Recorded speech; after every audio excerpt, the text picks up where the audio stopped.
আমাদের মাঝে বিশেষ অতিথি হিসেবে উপস্থিত হয়েছে আমাদের আগামী নির্বাচনের ধানের শীষের কাণ্ডারি, আমাদের রাজপথের সাহসী যোদ্ধা, ঢাকা জেলা বিএনপির সংগ্রামী বিপ্লবী সাংগঠনিক সম্পাদক ব্যারিস্টার ইরফান ইবনে আমান অমি আমাদের মাঝে আজকে বিশেষ অতিথি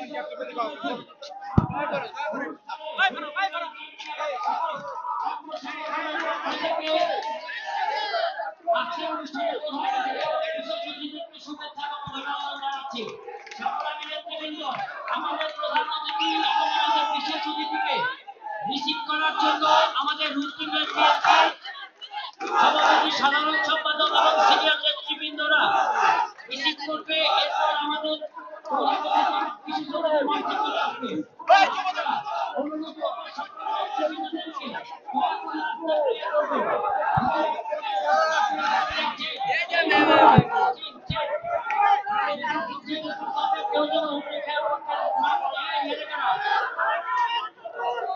আমি স্বেচ্ছাসেবক দলের দৃষ্টি আকর্ষণ করছি, দয়া করে রাস্তাটা ক্লিয়ার করতে হবে।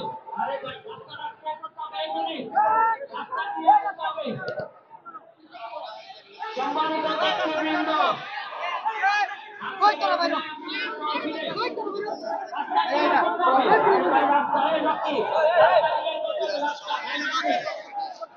রাস্তা ক্লিয়ার করতে হবে, অনুরোধ করছি। রাস্তা ক্লিয়ার করতে হবে, রাস্তাটা ক্লিয়ার করতে হবে।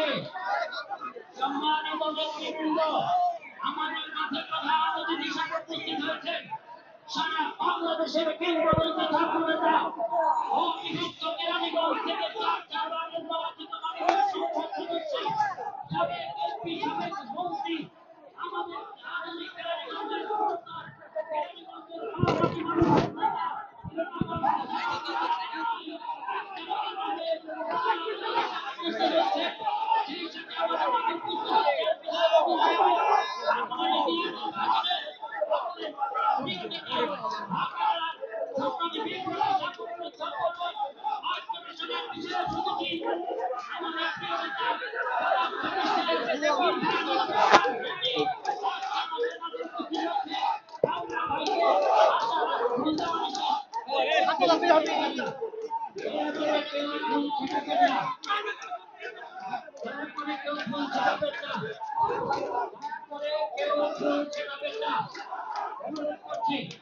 আমরা আমাদের প্রধান অতিথি এবং বিশেষ অতিথিকে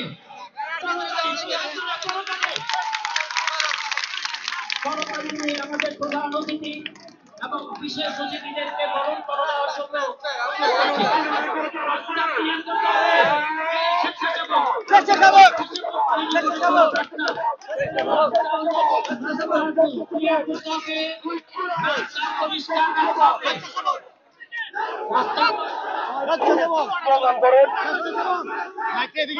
এই পর্যায়ে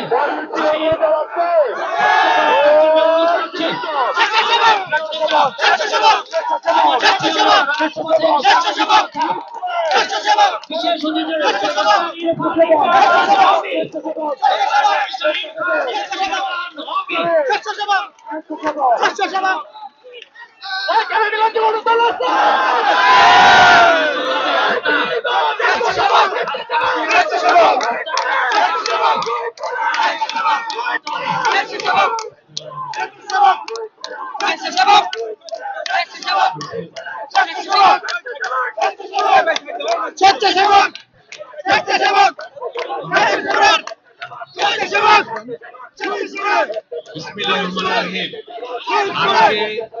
রোহিতপুর ইউনিয়নের দোয়া মাহফিলে উপস্থিত সাবেক ডাকসুর বিপি, সাবেক মন্ত্রী, সাবেক এমপি, সাবেক চারবারের নির্বাচিত এমপি, আধুনিক কেরানীগঞ্জের রূপকার জনাব আমানুল্লাহ আমান, উপস্থিত আমাদের রোহিতপুর ইউনিয়নের শ্রদ্ধেয় নেতৃবৃন্দ, বিএনপি এবং অঙ্গ সহযোগী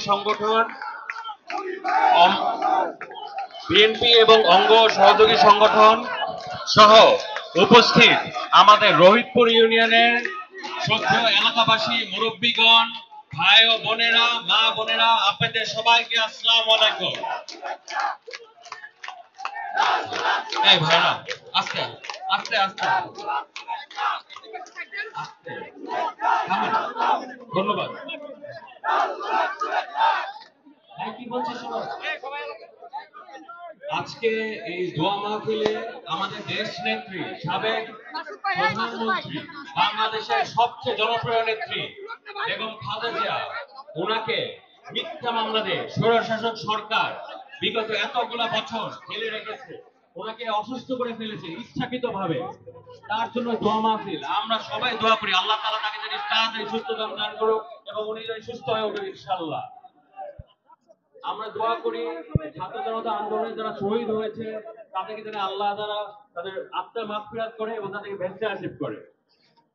ভাইয়েরা, আজকে আমরা এখানে সবাই উপস্থিত হয়েছি আমাদের নেত্রী তার দোয়ার জন্য এবং আমাদের দেশ নায়ক জনাব তারেক রহমান, যাকে এই স্বৈরশাসক সরকার মিথ্যা মামলা দিয়ে দেশের বাইরে রেখেছে, তার জন্য আমরা দোয়া করি উনি যদি তাড়াতাড়ি সুস্থ হয়ে আমাদের মাঝে ফিরে আসবে ইনশাআল্লাহ। আপনারা জানেন যে হচ্ছে কি স্বাধীনতা অর্জন করা যতই সহজ, স্বাধীনতা কিন্তু রক্ষা করা ততই কঠিন, ঠিক না ভাইরা? আমার বক্তব্য মাত্র একটু বলতে হচ্ছে যে রাস্তাটা মেইন রোডটা জানি ক্লিয়ার থাকে, স্বেচ্ছাসেবক যারা আছেন রাস্তাটা জানি ক্লিয়ার থাকে, মেইন রোডটা জানি ক্লিয়ার থাকে, স্বেচ্ছাসেবকরা আপনারা দায়িত্ব পালন করেন, মেইন রোডটা জানি ক্লিয়ার থাকে, রাস্তা জানি গাড়ি চলাচল থাকে, রাস্তা জানি গাড়ি ক্লিয়ার। স্বেচ্ছাসেবক যারা ব্যাচ পড়ে আছেন আপনারা একটু দায়িত্ব পালন করেন, যারা ব্যাচ পড়ে আছেন রাস্তাটা মেইন রোড জানি ক্লিয়ার থাকে, গাড়ি চলাচল জানি হতে পারে। ধন্যবাদ। তো আমি যেটা বলছিলাম ভাইয়েরা, মা বোনেরা, স্বাধীনতা অর্জন করা স্বাধীনতা রক্ষা করা ততই কঠিন, ঠিক না ভাইয়েরা? এই স্বৈরশাসক সরকার পালিয়েছে না, কিন্তু তাদের প্রেতাত্মারা কিন্তু এখনো আছে। একটু দেখি ভাই। আমাদের উদার মতকে দুর্বলতা ভাববেন না, যেখানে অন্যায় অবিচার সেখানে আমাদেরকে প্রতিরোধ করতে হবে।